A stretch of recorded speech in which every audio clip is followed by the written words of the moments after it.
Welcome to channel Duello. You are watching the very first video on this channel. However, Duello isn't necessarily a brand new one.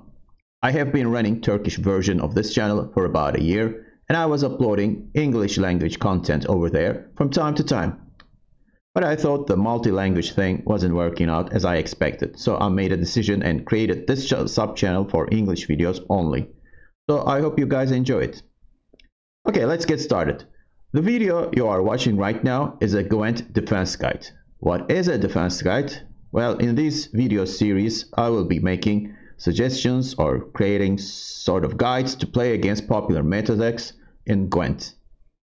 First, I'll introduce the deck and its strengths and weaknesses, main threats in the deck, and which cards to play around, and macro and micro strategies. And then we'll discuss each faction and how they fare against this deck. And finally, I will be showing you video footage from sample games. So if you're struggling against these decks particularly, hopefully you'll get better playing against them. And my first deck choice for this defense guide series is the Kolgrim decks. Right now, it is a really popular deck in the ladder, and it is very frustrating to play against it, no doubt.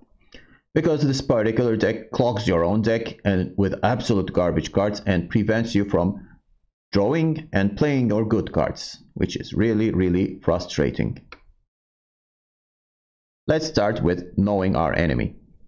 Our enemy is Kolgrim, and this deck is built around this Kolgrim card. Well, what does Kolgrim do? Kolgrim is all about the number of remaining cards in your deck and your opponent's deck. If there is a big difference between the number of cards, Kolgrim will boost himself by that amount. And he has adrenaline too, so you can do it, let's say, for the final 3 turns in the round. And in order to do that, you can thin out your deck so that you have a few cards remaining. And then while doing that, you can put additional cards in your opponent decks. And those cards are preferably will be bad cards. So that's how this deck works. And do we have a standard list for this deck? We kinda have, but I'm gonna start with the older version. When Way of the Witcher was first introduced, everyone picked the tactical decision as the obvious leader ability, suited for this type of deck. Why? Because tactical decision can move your cards from your hand to your deck, and you can get the best hand, and while doing that you can thin out your deck and move the cards that you'll need later to your deck, and so on. And we had Snowdrop, which is really a good card, that is really compatible with tactical decision leader ability. And you can use a tactical decision leader ability in the first round to get a lot of points and get round control. So that's how the deck worked. However, it is really easy to defend this deck. And tactical decision does not lock your opponent's leader ability. That's why this deck came around, and this is a more optimized version of tactical decision Kolgrim decks. There are 2 reasons for it. First, well, letdown could be 5 provisions less than tactical decision. However, locking the opponent's leader ability is a big deal. Second reason for it is Sirenova. Well, Fion is the main card here, and you can protect, Kolgrim is the main card, and Fion can protect him. If you look at the numbers here, provision numbers, well, we have Lethal, Portal, and Renew. But you can play this deck without these 3 cards. And what does Sirenova do? Well, if you have cards that are less than 10 provisions, Sirenova becomes a huge deal. Because she will have Resilience, Shield, and Veil on her. And that's really important. And that's why we throw out these cards and fill out more cards with Tactics and Hefty Helga. And this is the best version in my opinion, and which is really a pain in the ass to play against. And I definitely don't recommend playing this deck. It is really annoying. However, in order to defend against these types of decks, you need to play a couple of games to be familiar with how cards work. I will try to help you with that, and so that maybe you don't need to play Lockdown Kolgrim to learn about Kolgrim. Let's get started. What are the main threats in the deck? Well, the main threat is obviously Kolgrim, so he needs to be stopped, and there are multiple ways to do that. I'm going to talk about those. And Sirinova is also a threat. Why? Because of the resilience factor. Well, the opponent can win the first round and then play Sirinova, for example, and then pass, and he will have a 8 point ahead of you when starting the third round, or something like that. So Sirinova needs to be answered as well. And then Fionn. Fionn will protect Kolgrim, and then the Viper Witcher Mentors, which I'll talk about them later. So this is another threat. And we have Hefty Helga, which is an engine. This is not an enslaved deck, so they don't have a lot of tactic cards in this deck. So Hefty Helga isn't that strong. So you know, if you're gonna rank the threats from high to low, Hefty Helga is the lowest threat here. But if you have a solution, go ahead and use it, like locking it or using tactical joust on it. But you should never use Heatwave on Hefty Helga, because these are higher priority threats in this deck. And another threat is Viper Witcher Mentors, and actually Kolgrim is kinda threat. I mean, he isn't actually the main threat. Why? Viper Witcher Mentors provide a lot of points. Sometimes Kolgrim can be a bait to toll removals, and then this deck can win the game with Viper Witcher Mentors.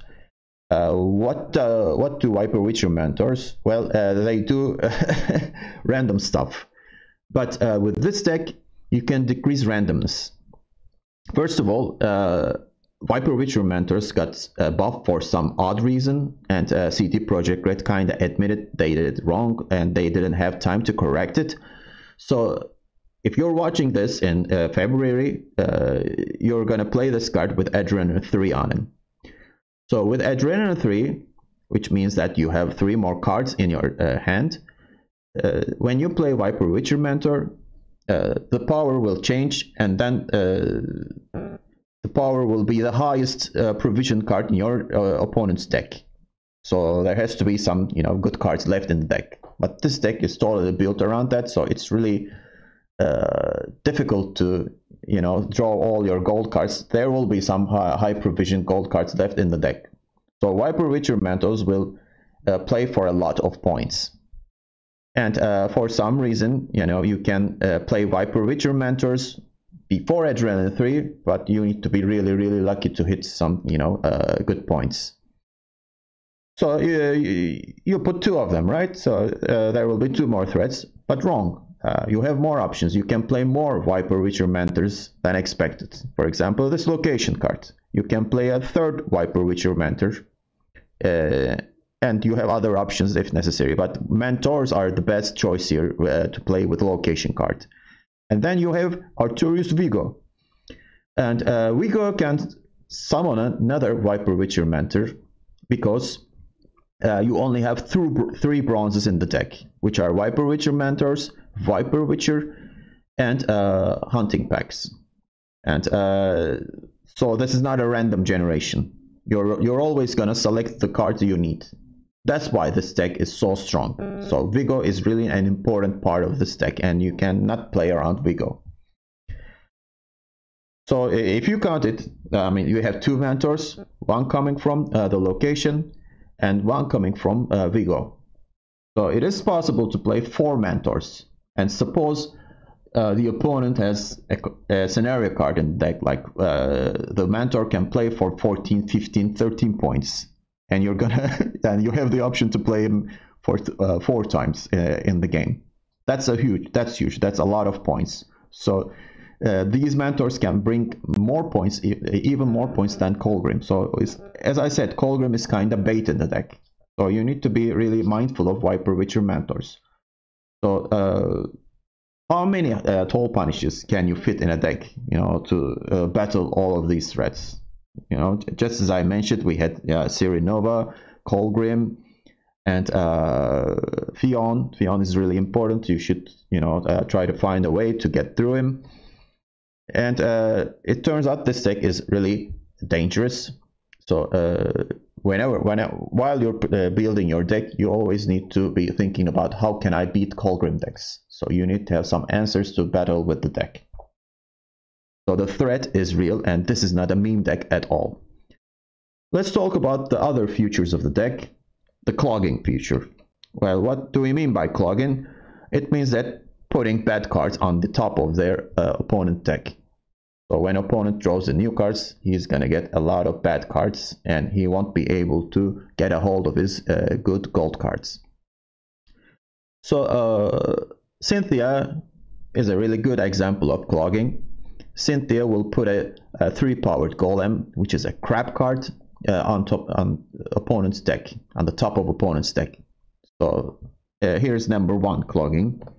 And then we have 2 Viper Witchers. If necessary, you can use the location or Vigo to get an additional clogging. But Viper Witcher has Adrenaline 6 on him. So the opponent cannot play Viper Witcher in the, let's say, first 3-4 turns. So keep that in mind. Anyway, so this is another clogging tool, and we have these coated weapons, the 5 damage card, which is really good itself, and it has the option to remove the card from the game and then put a copy of it on the top of it. So the coated weapon will look for really crappy targets to put on top of the opponent's deck. So as you see, we have around 5 or 6 options to clog the deck. That's not a lot actually, but it can really make your life miserable, because those cards will be on the top of your deck. They are not going to be shuffled into the deck. And while doing that, this deck has option to thin out the deck while using thinning cards and tutor cards. So at the end of the let's say when you're in the final rounds, there will be only a couple of cards in the deck. So this deck is that powerful. I mean, whatever you do, they're gonna play all of their cards. I said not all of their cards, but all of the cards that they want to play. So you cannot do anything about it. The first thinning card is a hunting pack here. In order to play the copy of this card, there has to be a status on the opponent's side. And this deck does not have locks, so there aren't many options to put status on opponent.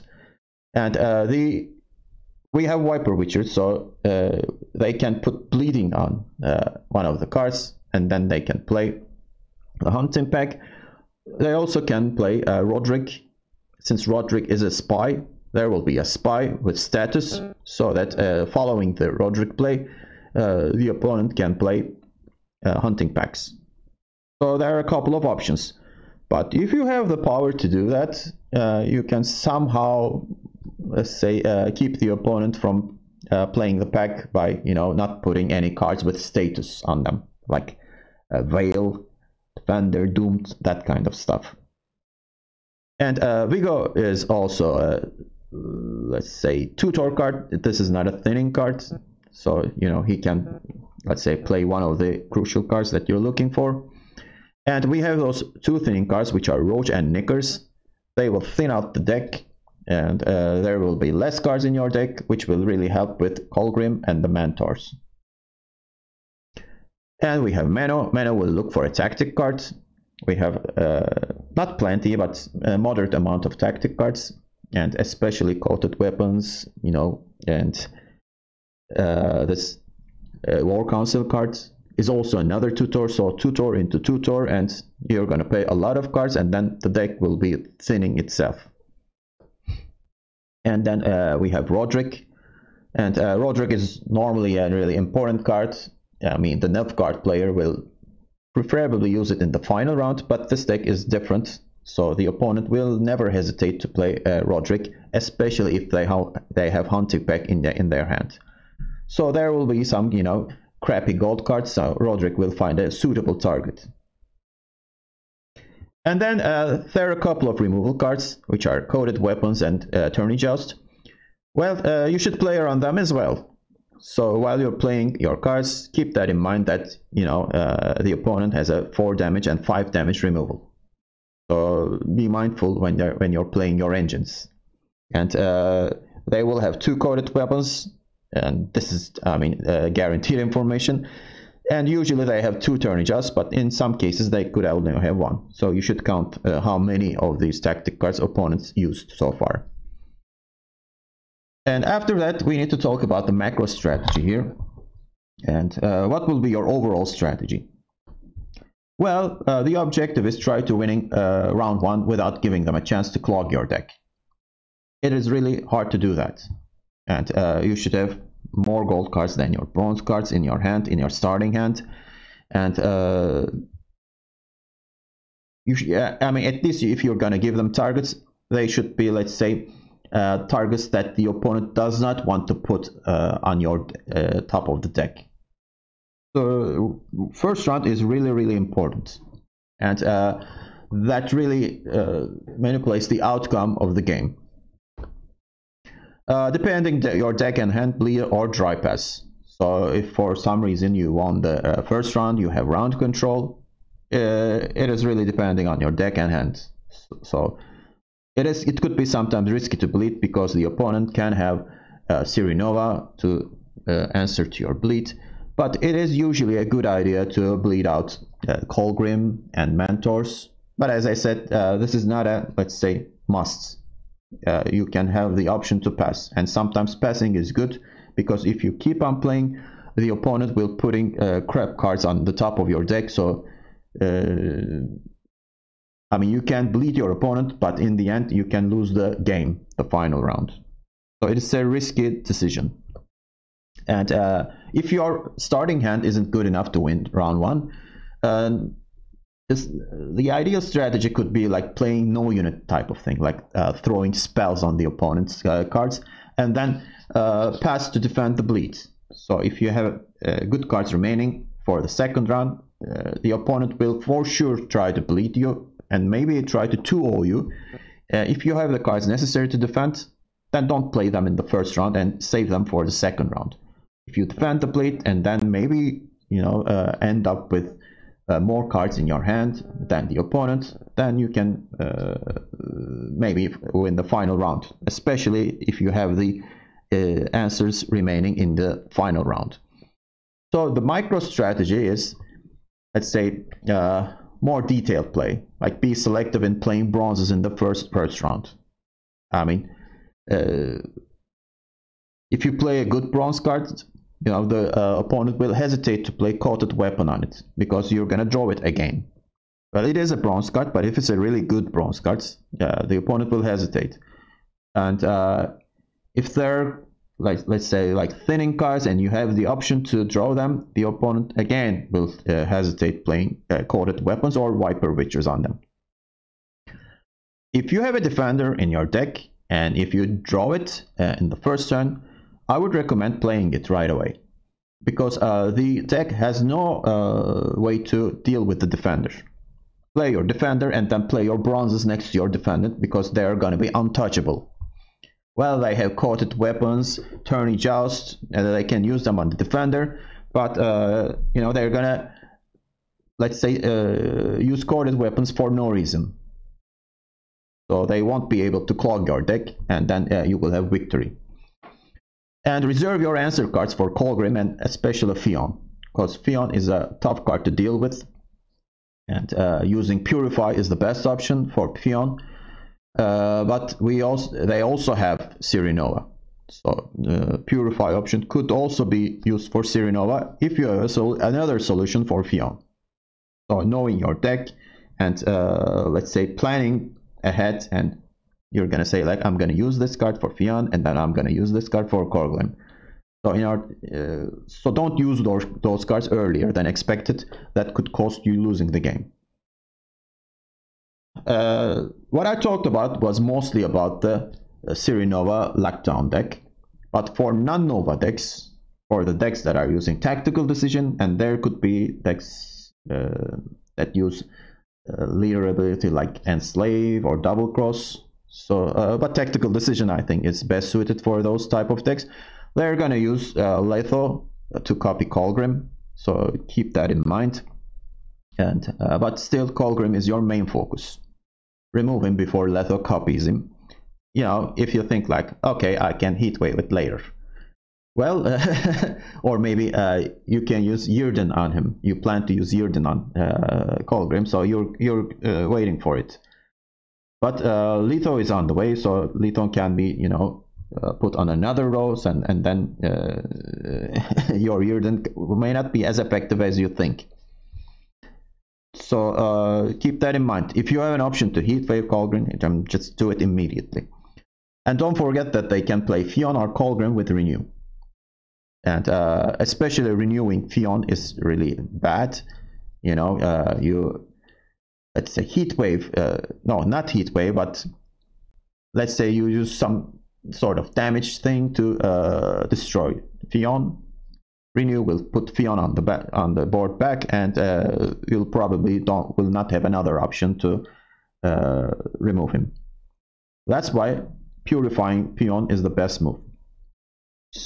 So if you have a single purify, as I said before, and it is a Sirinova deck, save purify for Fionn. Do not use it on Sirinova. So what are your best friends? Well, you can use milling decks. If you use mill decks against Kolgrim, that's a guaranteed victory. They have nothing to do, because you know you're gonna thin out their deck, because that deck is built around thinning, and they will have no cards left. But if you're gonna use mill decks, you're gonna lose to other decks. So don't say I didn't warn you. Yrden is really good against Kolgrim decks, and they could be really, you know, play around Yrden, like divide the units into two rows. But usually they put all the units, let's say, in the row that Fionn is located. So they're gonna get behind Fionn, and then including Fionn, they're all gonna get Yrden. So Yrden is probably the best card to play against Kolgrim. Purify is a great option. So I put Peller picture here since he's neutral, but you have a lot of options in other factions. And Heatwave is also a really good solution for Kolgrim and other tall threats. Geralt of Rivia could be an option, because there, you will have a lot of options that have power above 9, but I would recommend Yrden instead. For faction specific cards, Baron is a great example to deal with Kolgrim, especially if you have Raxus. You can use Baron twice. But first of all, you know, you need to get rid of Fionn before doing that. For Skellige, we have Morkvark, obviously. Morkvark will kill one of the threats immediately.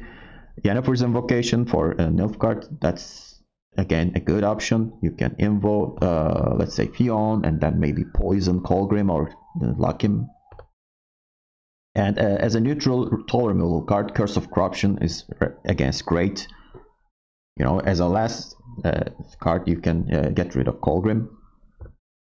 And that's about it, I guess. Now let's move to the Gwent screen. Now let's discuss each faction and how their decks fare against Kolgrim decks, and what they need to do to win the game against Kolgrims. Well, let's start with monsters. Monsters is kind of weak after V is gone. Especially the nerf to Overwhelming Hunger is really hurting the monsters. Right now they have, I guess, two options, either using Keltul's decks or maybe Thrive decks using Force of Nature. With Carapace or Keltul's Siri Dash decks, well, this is an excellent matchup against Kolgrim decks. This is pretty much unwinnable for Kolgrim. Why? Well, this deck doesn't have many bronzes. There are versions of it right now. People are trying to implement bombs on it, like this one I have. Although I haven't played a game using this list, but I did playing using the list that was using Foglets and other stuff. Well, what you need to do is, just put your cave troll in the first round, and then the game is over. There is nothing they Kolgrim decks can do about it. It's really a easy victory.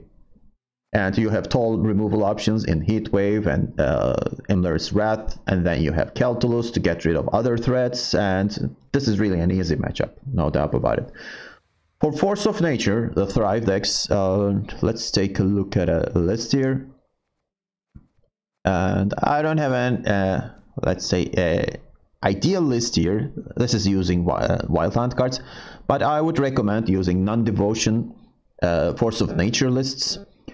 That are using either Yrden and Heatwave and those type of toll removal options.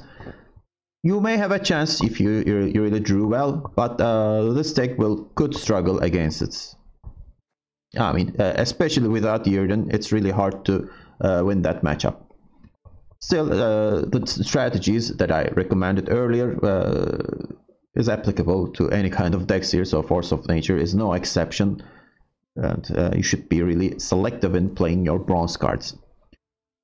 So that's about it, I guess. For Nilf cards, well, you have the obvious mirror match. You can play Kolgrim against Kolgrim, and I guess Kolgrims are worthless in the matchup because most of the time the number of cards left in your deck will be the same, or maybe a few card difference. So it's really impossible to get value from Kolgrim. So I guess Viper Witcher Mentors are more important than Kolgrim. So you should try to clog your opponent's deck while the opponent is trying to do the same to you. I don't think it will be a fun game to watch, in my opinion.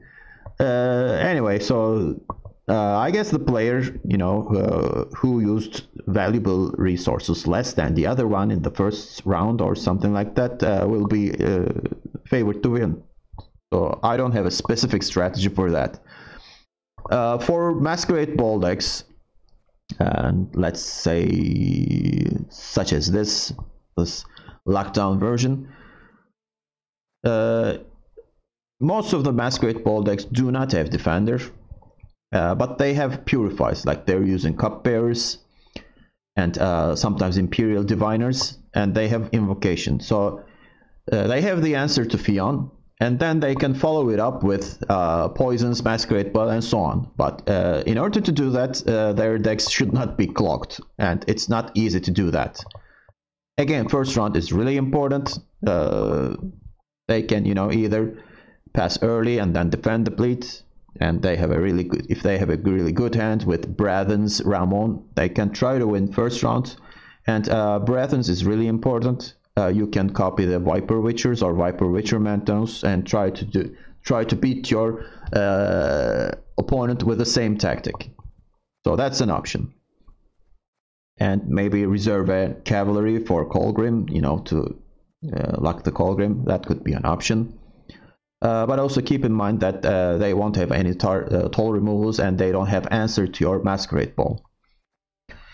For Double Cross Assimilate decks, do I have a good example here? I don't think so. I have a Double Cross, but this is not Assimilate. For Assimilate, I think it's really a tough matchup, and because Assimilate decks have lots of bronze Assimilate cards, and Kolgrim decks will use their tactics, Tourney Joust, Coated Weapons, and Viper Witchers, and they will clog your deck. I don't think it's a favorite matchup for Double Cross. So, I mean, maybe using Masquerade Ball in the first round could be an option, but is it a good option? I don't know. So it is definitely not a good matchup. Let's move on to Northern Realms. If you're playing, let's say, Shield Wall, I think you are favored against Kolgrim decks. And let's find a Shield Wall sample list. While you have the dual cards, you can duel the toll units. You can use Ansei, let's say, to deal with maybe Sirin Nova, and then I think FT Helga could pose a problem, and it can remove your engines, so you need to maybe deal with it immediately if you have Prince Ansei in your hand. And Griffin Witchers, could be useful. I think this is a good matchup, but winning first round is important in my opinion. And this deck has the tools to win first round, especially against Lockdown Kolgrim. What about Witchers decks? So the Witchers are your second option, probably. It's actually your first option, but Witcher decks could be clogged because you don't have control options, and the opponent will do whatever he wants. It is possible to win the first round, but while doing that, your deck could be clogged and you may not find the cards you're looking for. Although you have thinning cards like Kedwayne Knight and then the Witcher trio, it is possible to, let's say, get them from your deck. But this matchup could be really problematic for this deck, unless you're using Hirden though. And if you're confident that the opponent will put all of the boosted units on the same row, you can win the game with Hirden. So depending on your list, I guess you are favored against it or not. And for Northern Realms, other than that, we have that's not really a common choice, but Spectre Swarm decks could be an option. It's been a while since I played this deck. This deck has lots of removal and do not have plenty of bronzes. So I think, again, this could be a problem for Kolgrim decks. And there's Commando deck. I don't think it's a popular deck at all, so I'm not going to talk about it. For Squirtle, again, could struggle with Kolgrim decks. So any Squirtle decks, let's say, I'm not talking about control Squirtle, but movement Squirtle first of all. And you need to have answers to toll threats. If you're using a Devotion movement deck, well, you have lots of damage cards. Let's say Force Protector, Rebukes, maybe Great Oaks, and Boars, Treant Boars. They're gonna do a lot of damage, but will you be able to draw them? That's the question, because the opponent can copy your bronzes and put them on the top of your deck, so it may not go as you expect. For non-devotion decks, I think it's a bit easier because they have access to Heatwave. And for Elves decks, for Deadeye and Bush decks, there are two types of it. One of them uses movements, the other uses only Elves. I think the Elves version is less favored because there will be a lot of crappy Bronze Elf cards. This deck, this list is, I think, more favored. Why? Because these are the cards that opponent will not want to put them on the top of your deck. I mean, yeah, they will do it eventually, but Sentry, Matron, and Cat Witcher are really good engine cards. Swordmaster is kind of crappy. You don't want to draw too much copies of him. And if you're talented enough to draw these important cards like Gezras, Oniromancy, Feign Death, or Vernasiel, you could come up with a victory. For control, Squirtle, Precision Strike control with no unit. You won't put a lot of units on the board. You're aiming to remove units, so I think you're favored against it as well. As long as you win the first round, you're gonna win probably by using your Gort as the final say card. And you should obviously reserve your Curse of Corruptions and Heat Waves for those pesky toll units. For Skellige, Skellige is kind of tricky, especially the first round. If possible, use your bronze cards, use your damage bronze cards, and do not try to play any units on the board, and then defend the bleed. That's what I would recommend if you're playing Skellige, either Ursine Ritual, Blades of Glory, or Patricidal Fury. And if you're playing a specific deck like Battle Trance. Battle Trance is kind of favored because it's running the Defender card, and the Kolgrim decks do not have answers to those boosting units. So especially if you put the Defender in the first turn, I don't think they can win the game. So Battle Trance is really good, and for Lipidex, well, Lipidex is also an interesting matchup because until you played your Lippy, and you will probably have less cards in your remaining in your deck compared to Kolgrim. So Kolgrim will find no value. So it's really important when to play Lippy. So if you're patient enough, you can use Lippy, after your opponent plays Kolgrim. So I think Lippy is also favored against Kolgrim because the deck also has toll unit removal, toll punish. So Skellige isn't a bad matchup. For Syndicate, well, Syndicate, I think it's a terrible matchup. And against Lockdown, if you're using Hidden Cache, I mean, you won't be able to use your leader. In addition to that, you will have bronze engines like Peaches and other cards. They will be copied, and you will have a difficult time to finding your Passiflora, right amount of, let's say, blind eyes and so on. So I think it's a difficult matchup, even though you have Heat Wave, and that may not be enough to save the day. And you need to run, obviously. And let's take a look at the list before doing that. Kalkstein, yeah, you need to have Kalkstein to purify Fionn.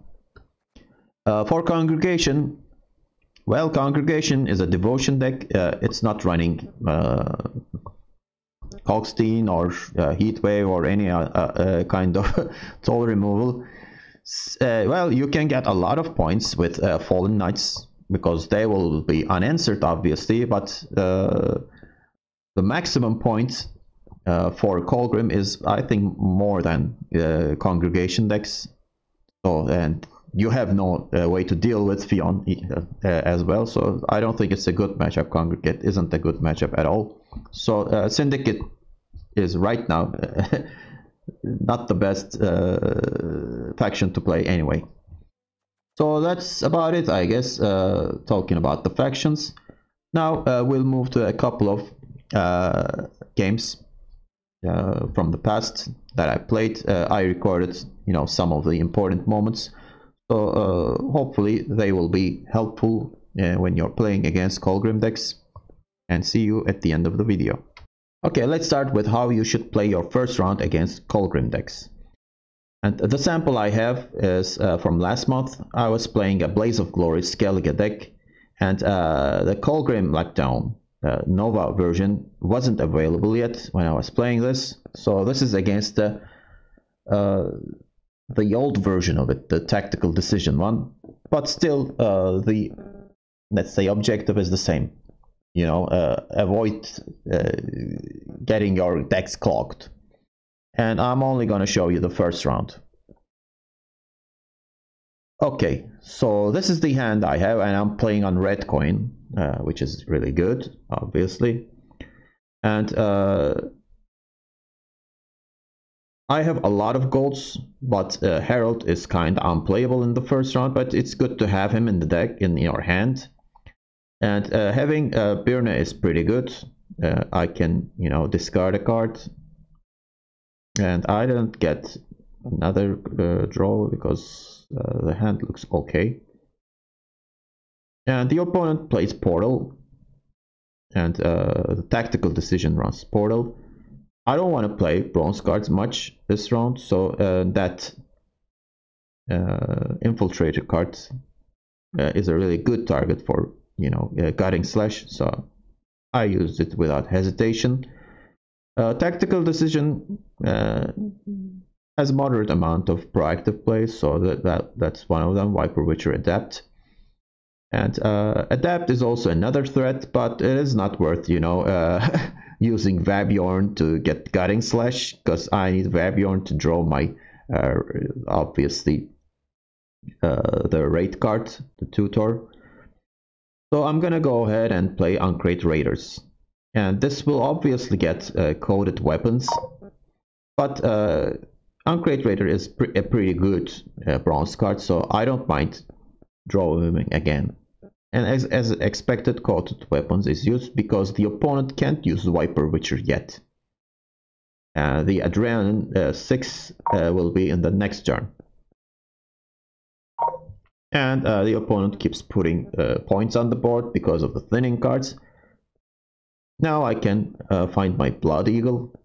And Vabjorn, the opponent will not try to put Vabjorn on my deck, so it's a safe play. And I use Blood Eagle, and then what can I get here? I think playing Uncrate Raiders once again is a good choice. And if the opponent plays another coded weapons, it is kind of risky, by the way, you know, using all your coded weapons in the first round. But still, that could be an option, or, you know, playing Viper Witcher could be an option. But the opponent plays Cynthia and puts a Golem on the top of my deck. And I was planning to pass here, but you know, since there is Golem on my deck, I'm gonna go ahead and play Birna Bran here. What I was planning to do is get rid of Golem and then, you know, playing the discard card on my hand. But instead I get another discard card. So I have 3 cards to discard, but Birna can only discard 2 cards. So getting rid of Golem is a good idea, but the opponent can, you know, put it back on the top of my deck with a location.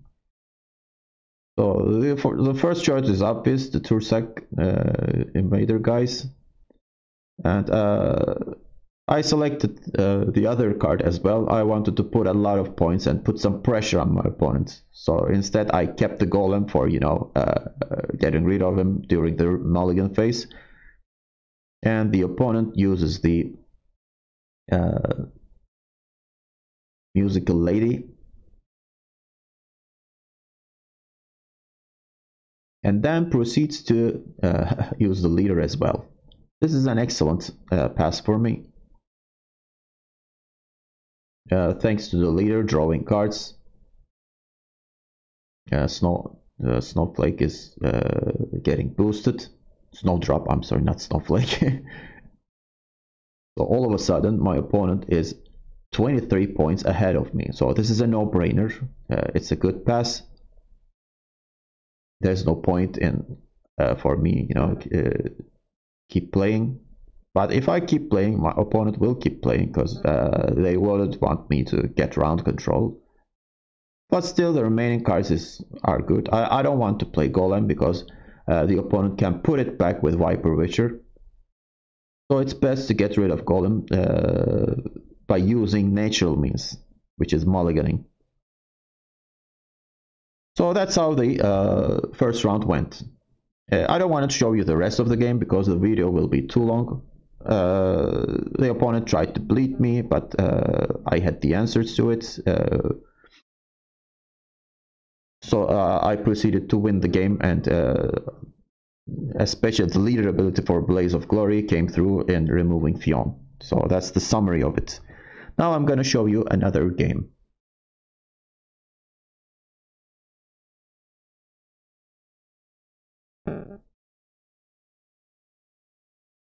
Okay, in this game, I'm going to show you the second and final round. Another Skellige game. This time it's Ursine Ritual Warriors. And in the first round, my opponent has 5 cards on me and dropped Sirinova. And I'm starting with an 8-point disadvantage here, and I got 2 bears in my hand. And I don't have a lot of gold cards in my hand, but it looks pretty okay. So let's try to defend the bleed here. Well, I'm starting with the bears. They're obviously going to get coded weapons or something like that, and they can't use Viper Witcher, so they don't have Adrenaline 6. But if the opponent uses coded weapons, yeah, coded weapons is the best choice here, actually, for my opponent. Instead, the opponent uses tourney joust. I think coded weapons were used earlier, one of them at least. Well, that's good news for me, because now there is a dead bear in my graveyard, and the second bear comes with 2 charges on him. And I can't use them because Ciri has Veil, but the opponent is using an assassination card, so this version has lots of reactive cards in it. So instead of diplomacy, the opponent preferred to use assassination. Now I can use Uncrate Raiders, because that Nova is pretty much untargetable for me, because she has Veil and Shield on her. And this is also another good target for coded weapons. But the opponent doesn't have it, and the opponent is forced to play the location card earlier. Here comes Viper Witcher Mentor, and will try to high roll. So instead the opponent kind of medium rolled, so 7 provision card is on the top of my hand, which is probably Blue Boy Lugos. So good news for me. It could have been a high provision card. Okay, so here comes Vabjorn. Again, Vabjorn is untargetable. I want to save the ship here, because the ship is a great answer to Kolgrim. And if I have Uncrate Longship on the board, it will immediately kill Kolgrim. So I'm using Vabjorn into Gutting Slash. Just the objective is, not to put units on the board. So I'm kind of, hanging around. I could have used Uncrate Raiders order ability, but I have a feeling that it will be more useful later, so I'm kind of saving it. The opponent uses a bomb for some odd reason, and that bomb has no place in this deck, so I think it's a bad deck design. So the Purifying was the option, I guess. Okay, so what could we play here? There's a 3-point card on the board, and Ciri Nova. I mean, I can ping Ciri Nova's shield, but that would be a waste of points. Instead, I'm going for Totem here. Also, the objective is trying to get ahead of the opponent in points. Here comes Arturius Vigo.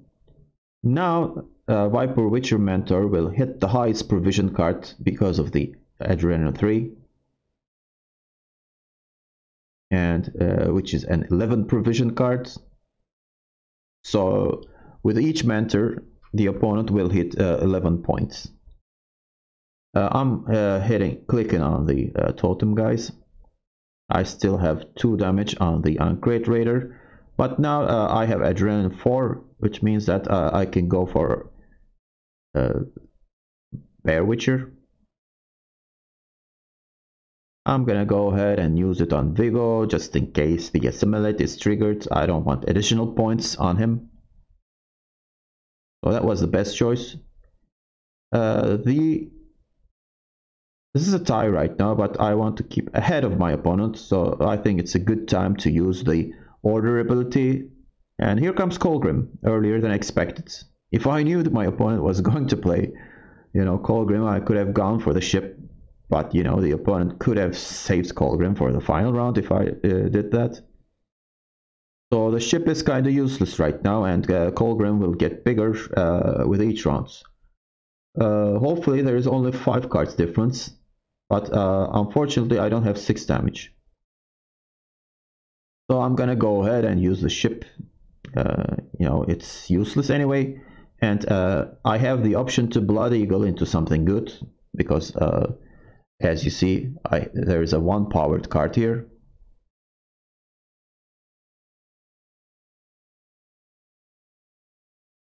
So I'm probably gonna use more Quark to kill Kolgrim as the last card. I'm using the location. Here comes the third Viper Witcher Mentor. Comes with 11, ping goes back to 10, Kolgrim goes to 11, and the gap gets getting bigger and bigger. If I don't use Blood Eagle into Morkvark here, the opponent will pass, and the remaining cards are pretty good. So I think it's the best time to use Morkvark here, which will put me ahead of my opponent. And I don't think the opponent has another Viper Witcher Mentor. He already used 3. He could have 1 remaining, but it is kind of risky at this point because he won't have anything left in the deck as a threat. So this was a really good turn, a good round for me. And I managed to kill Kolgrim, and now I have 1 more card on the opponent. I will have the last say, so everything looks great. Well, this is a lockdown, so I gotta get rid of Lugos. There's no way I can, activate Lugos here. And here comes Raider. Raider is a pretty good bronze card. I still have a second charge for Blood Eagle, and I can get something good from Blood Eagle. And I need a proactive play here, and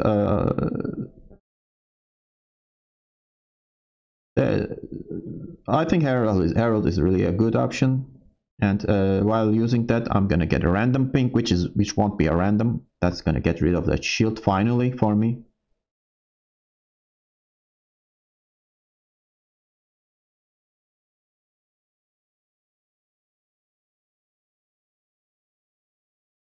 Here comes Fionn.